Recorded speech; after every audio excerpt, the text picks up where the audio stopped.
Ikiwa tupo kwenye hatua 32 bora, kombe la dunia linazidi kutupa maajabu, vitu vya kushangaza na vya kufurahisha zaidi. Kitu ambacho kimevutia watu wengi sana duniani ni namna ambavyo mashabiki wanachangamana.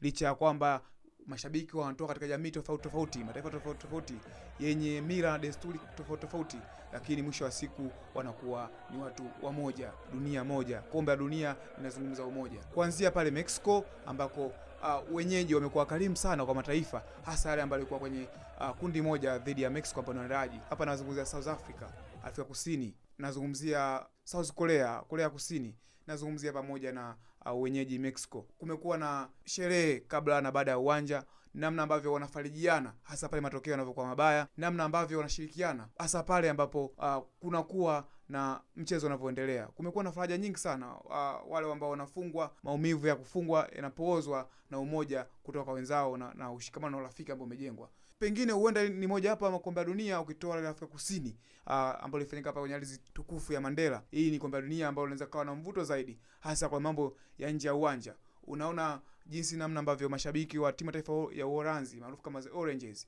wanavyosherehekea, wanavyofunga barabara za miji kama Kansas pale Marekani, namna ambavyo mashabiki wa Ujerumani wajukuu wa Hitler wanavyosherehekea, na mashabiki wa mataifa mengine, nyimbo za tamaduni mbalimbali Amerika Kusini, Afrika. Unaona jinsi ambavyo mashabiki wa Ivory Coast ama Cote d'Ivoire, Ghana na nchi nyingine za Afrika wanavyosherehekea. Kombe la dunia la mwaka huu limezidi kuwaleta watu karibu. Kombe la dunia mwaka huu limeongea zaidi ya mpira wa miguu. Kombe la dunia mwaka huu limekuwa na umoja, upendo, ushikamano na kubadilishana hamia desturi ambazo pengine mashindano mengi hatuyaoni.